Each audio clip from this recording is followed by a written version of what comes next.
ایرانی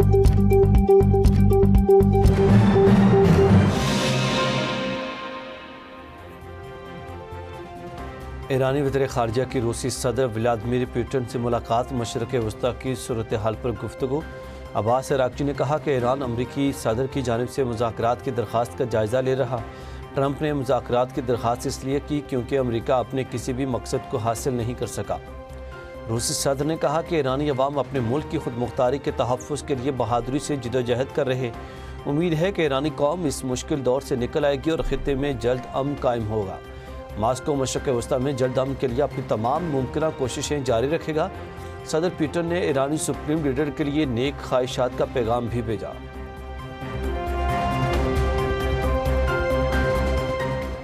اپنے ہرمز کھولیں، ناکہ بندی ختم کریں، جوہری معاملے کو بعد کے مرحلے تک ملتوی کیا جائے۔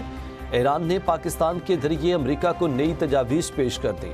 ایکزیوس کی رپورٹ میں دعویٰ، ترجمان وائٹ ہاؤس کیرولائن لیوٹ نے کہا کہ امریکی صدر نے ایران کی جانب سے پیش کی گئی حالیہ تجاویز کا جائزہ لیا ہے، جن میں اپنے ہرمز کو دوبارہ کھولنے سے متعلق امور بھی شامل ہیں۔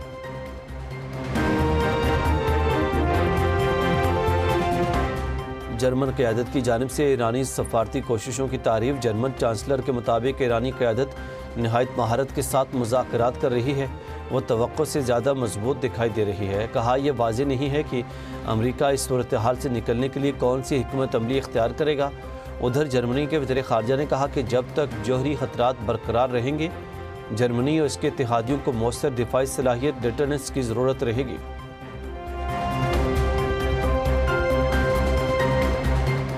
ایران و امریکہ مذاکراتی عمل میں کچھ پیش رفت ہوئی ہے، مکمل کامیابی ابھی باقی ہے۔ ایرانی وزیر خارجہ عباس عراقچی کی روس پہنچنے کے بعد میڈیا سے گفتگو۔ کہا پاکستان نے ثالثی میں اہم کردار ادا کیا، جس سے امریکہ کے ساتھ رابطے اور بات چیت کو آگے بڑھانے میں مدد ملی۔ ماضی میں مذاکرات کی ناکامی کی بڑی وجہ امریکہ کی غلط پالیسیاں اور حد سے زیادہ مطالبات تھے۔ عباس عراقچی نے حالیہ دورہ پاکستان کو انتہائی مفید قرار دیا۔ کہا پاکستانی حکام کے ساتھ مثبت مشاورت ہوئی ہے، ماضی کے واقعات اور ان مخصوص حالات کا جائزہ لیا جن کے تحت ایران امریکہ مذاکرات جاری رہ سکتے ہیں۔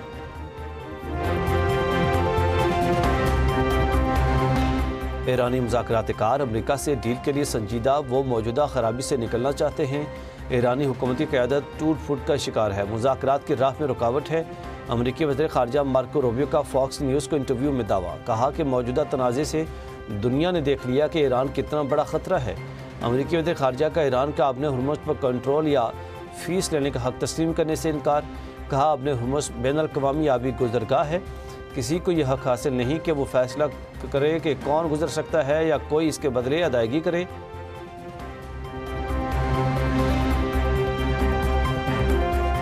امریکی ناکہ بندی کے باوجود ایرانی ٹینکر 40 لاکھ بیرل تیل لے کر اپنے ہرمز سے گزرے۔ مختلف سیٹلائٹ کمپنیوں نے راز افشاں کر دیا۔ شپنگ ڈیٹا کے مطابق گزشتہ 24 گھنٹوں کے دوران کم از کم 7 جہاز اپنے ہرمز سے گزرے، جن میں زیادہ تر ڈرائی بلک ویسل شامل ہیں۔ امریکی سینٹرل کمانڈ کے مطابق 13 اپریل کو ایران کے خلاف ناکہ بندی کے نفاذ کے بعد اب تک 37 جہازوں کا رخ موڑا جا چکا ہے۔ نائب وزیر اعظم اسحاق ڈار کی زیر صدارت اجلاس، سیکرٹری خارجہ آمنہ بلوچ اور دیگر حکام کی شرکت۔ خطے کی تازہ ترین صورتحال کا جائزہ لیا گیا۔ ترجمان دفتر خارجہ کے مطابق اسحاق ڈار نے خطے میں امن و استحکام کے لیے مکالمے اور سفارتکاری کے ذریعے پاکستان کا تعمیری کردار جاری رکھنے کے عزم کا اعادہ کیا۔ اسحاق ڈار کا کینیڈا، برطانیہ اور مصر کے وزراء خارجہ سے ٹیلی فونک رابطہ، خطے کی تازہ صورتحال اور امن کوششوں پر تبادلہ خیال کیا۔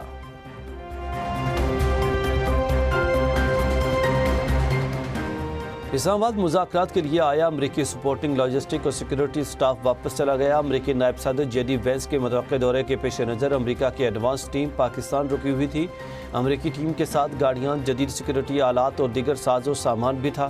سپورٹنگ سٹاف مختلف امریکی طیاروں کے ذریعے نور خان ایئر بیس سے واپس روانہ ہوا۔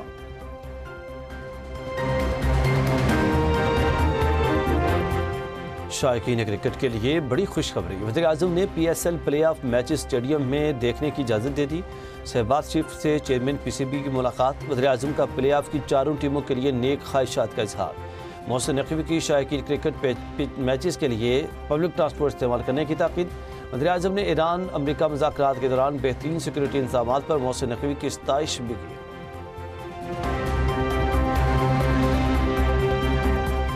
وزیراعظم شہباز شریف کی زیر صدارت سینٹر آف ایکسیلنس کے قیام پر جائزہ اجلاس۔ وزیراعظم کا قیمتی پتھروں کی کان کنی و برآمدات میں اضافے کا عزم۔ قیمتی پتھروں کی پروسیسنگ و برآمدات میں اضافے کے لیے وزارت منصوبہ بندی کو لائحہ عمل مرتب کرنے کی ہدایت کی۔ اجلاس سے خطاب کرتے ہوئے وزیراعظم شہباز شریف نے کہا، پاکستان کو اللہ تعالیٰ نے قدرتی وسائل کی دولت سے مالا مال کیا ہے، مقامی وسائل سے برآمدات میں اضافہ کیا جا سکتا ہے۔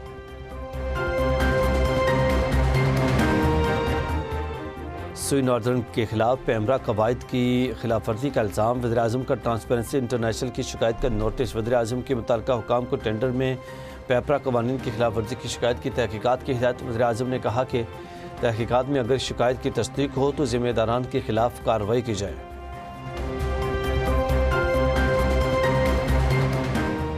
وزیراعظم محمد اورنگزیب کی زیر صدارت اقتصادی رابطہ کمیٹی کا اہم اجلاس۔ ECC کا ملک میں مہنگائی کی شرح میں کمی اور قیمتوں میں استحکام پر اطمینان کا اظہار۔ اشیاء ضروریہ خصوصاً ٹماٹر، پیاز، آٹا، لہسن اور چینی کی قیمتوں میں کمی کا رجحان برقرار۔ ECC نے مختلف اداروں کے لیے سپلیمنٹری گرانٹس بھی منظور کر لیں۔ نیشنل ہاکی ٹیم کے لیے ورلڈ کپ کوالیفائی کرنے پر 3 کروڑ روپے انعامات کی منظوری۔ نیب میں ڈیجیٹل ٹرانسفارمیشن اور AI سسٹم کے لیے 37 کروڑ 20 لاکھ روپے۔ PIA ہولڈنگ کمپنی کے لیے تقریباً 6 ارب روپے کی رقم منظور۔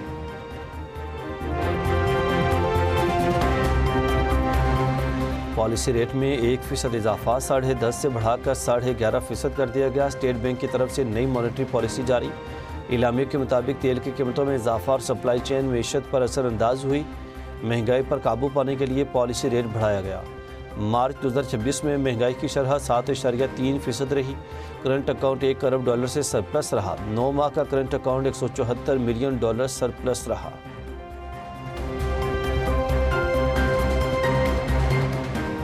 IMF ایگزیکٹو بورڈ کا اجلاس 8 مئی کو شیڈول۔ پاکستان کے لیے قرض پروگرام کی $1.21 ارب کی قسط پر غور ہوگا۔ پاکستان کو EFF اور RSF کے تحت رقم ملے گی۔ RSF کے دوسرے جائزے کے بعد $210 ملین اضافی ملیں گے۔ IMF کے ساتھ تیسری جائزہ رپورٹ کامیاب۔ پاکستان کو $1 ارب ملنے کا امکان۔ ذرائع کے مطابق پیٹرولیم لیوی اور فیول قیمتوں پر حکومت اور IMF میں مذاکرات جاری ہیں۔ IMF کا فیول سبسڈی ختم کرنے پر زور۔ حکومت نے پروگرام شرائط میں نرمی کے لیے لچک مانگ لی۔ آئندہ بجٹ میں اہم فیصلے شامل کیے جانے کا امکان۔ کلائمیٹ ریفارم پر بھی پیش رفت۔ RSF کے تحت اقدامات جاری۔ منظوری کے بعد پاکستان کو مجموعی طور پر $4.5 ارب ملنے کا امکان۔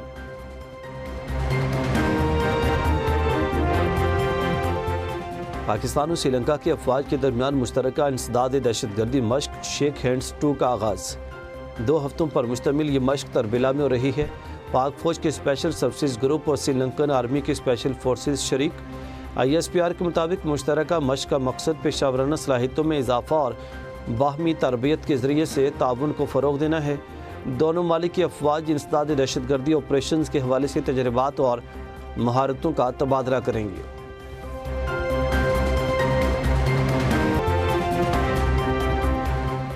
بھارتی حمایت یافتہ افغان میڈیا کا کنٹر میں حملے کا پروپیگنڈا مسترد۔ وزارت اطلاعات نے واضح کیا کہ آپریشن غضب للحق کے تحت پاکستان جہاں اور جب بھی افغان دہشت گرد انفراسٹرکچر پر حملہ کرے گا تو اعلان کرے گا۔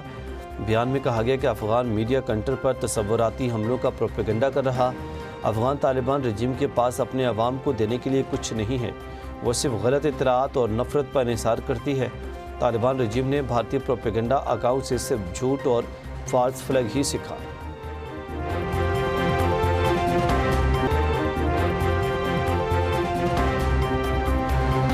حد عمر کے افراد کو کم عمر سے نکاح پر سزا ہوگی۔ اگر والدین یا سرپرست کم عمری کی شادی میں معاونت کریں تو 2 سے 3 سال قید اور 5 لاکھ روپے جرمانہ ہوگا۔ پنجاب اسمبلی میں ترمیمی بل کثرت رائے سے منظور۔ چائلڈ پروٹیکشن بیورو کی چیئرپرسن سارہ احمد کے مطابق وزیر اعلیٰ مریم نواز کے ویژن کے مطابق بچیوں کے تحفظ کے لیے تاریخی قانون سازی عمل میں لائی گئی ہے۔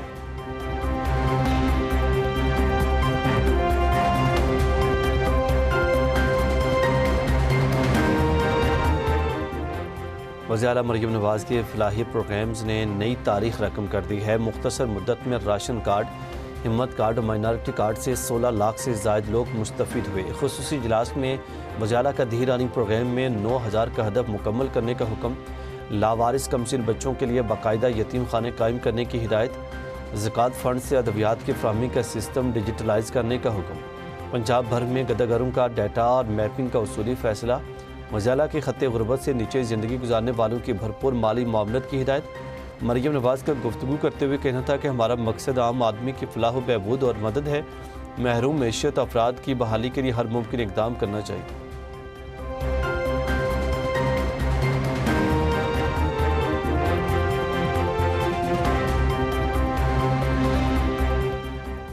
وزیر خیبر پختونخوا سہیل آفریدی کی زیر صدارت سالانہ ترقیاتی پروگرام پر اجلاس، مختلف محکموں کے نئے منصوبوں پر غور۔ وزیر اعلیٰ نے صوبے میں چائلڈ لیبر کے خاتمے اور ان بچوں کو تعلیمی دہارے میں شامل کرنے کے لیے اسکیم بنانے کی ہدایت کی ہے۔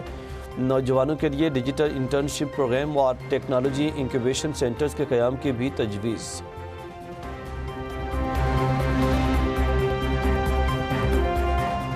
وفاقی آئینی عدالت سے پاسپورٹ اینڈ امیگریشن رولز کی کالعدم شدہ دفعات بحال، حکومت کو شہریوں کے نام پاسپورٹ کنٹرول لسٹ میں شامل کرنے کا اختیار پھر سے حاصل۔ عدالت نے حکومت کا پاسپورٹ غیر فعال قرار دینے کا اختیار بھی بحال کر دیا۔ آئینی عدالت نے لاہور ہائی کورٹ کا فیصلہ معطل کرتے ہوئے حکومتی اپیل سماعت کے لیے منظور کر لی۔ 2 رکنی بینچ کی جانب سے فریقین کو نوٹس جاری، سماعت غیر معینہ مدت تک ملتوی۔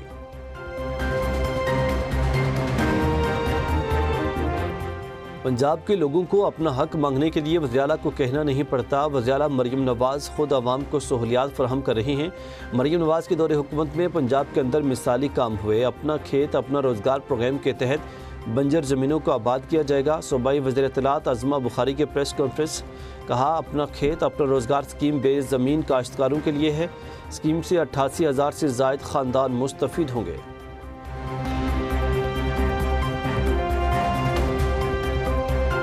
Because I knew you would, because you're horrible people.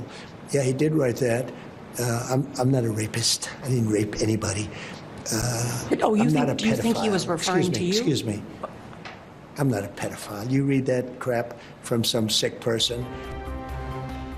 میں نے بچوں سے زیادتی نہیں کی اور نہ ہی کسی جنسی جرم کا مرتکب ہوا ہوں۔ صدر ٹرمپ خاتون اینکر پر برہم۔ اینکر نے ڈنر حملہ آور کا منشور پڑھ کر سنایا جس میں ایپسٹین فائل سے منسلک جنسی جرائم کا ذکر تھا۔ صدر ٹرمپ نے تلملا کر کہا کہ تم بہت خوفناک لوگ ہو، میرا نام ان سے جوڑا جا رہا ہے جن کا مجھ سے کوئی لینا دینا نہیں۔ ان الزامات میں مجھے بری کر دیا گیا تھا۔ وہ تمہارے دوست ہیں جو ایپسٹین فائلز میں ملوث تھے۔ تم ایک ذہنی بیمار شخص کا لکھ پڑھ رہی ہو، تمہیں شرم آنی چاہیے، تمہیں یہ نوٹ نہیں پڑھنا چاہیے تھا۔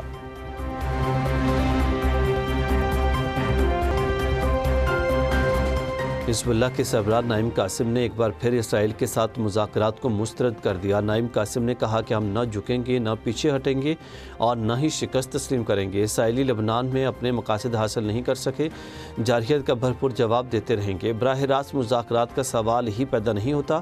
لبنانی حکومت بالواسطہ مذاکرات کی پالیسی اپنائے، جلد بازی میں غیر ضروری رعایت دی گئی ہے۔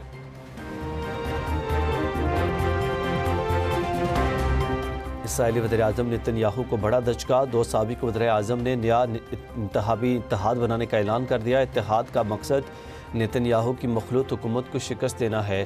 نفتالی بینٹ نے کہا کہ نئی پارٹی ٹوگیدر کہا جائے گا جس میں میں اس کا لیڈر ہوں گا۔ وقت آ گیا ہے کہ نتن یاہو سے علیحدگی اختیار کی جائے۔ اسرائیل کو اب اپنا رخ بدلنا ہوگا۔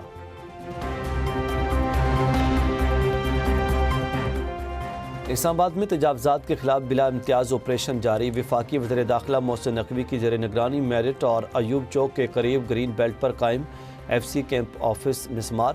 محسن نقوی کا تجاوزات اور قبضہ مافیا کے خلاف زیرو ٹالرنس پالیسی کا اعلان۔ گفتگو کرتے ہوئے کہا کہ اسلام آباد کو اصل حالت میں بحال کرنا اور تجاوزات کا مکمل خاتمہ ترجیح ہے۔ شہر میں بلا تفریق تجاوزات کے خلاف آپریشن جاری رہے گا۔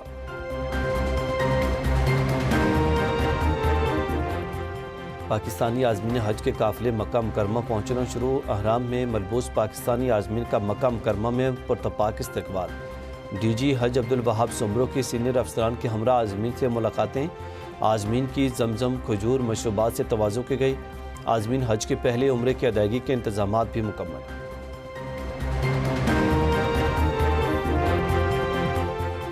اور قومی کرکٹ ٹیم کے سابق کپتان شعیب ملک کا وزیر پنجاب سے فٹنس اور ہیلتھ جم کے اوقات کار بڑھانے کا مطالبہ۔ ایکس پیغام میں کہا کہ کاروبار کے لیے اوقات کار کا تعین کرنا اچھی چیز ہے، مگر فٹنس اور جم کے حوالے سے اوقات کار خصوصی توجہ چاہتے ہیں۔ دفاتر جانے والے افراد اپنی ڈیوٹی کے بعد ہی جم کا رخ کرتے ہیں۔ صحت خوراک کی طرح ہی اہم ہے۔ فٹنس اور ہیلتھ جم کے اوقات رات 10 بجے تک بڑھائے جائیں تاکہ پاکستان فٹ رہے۔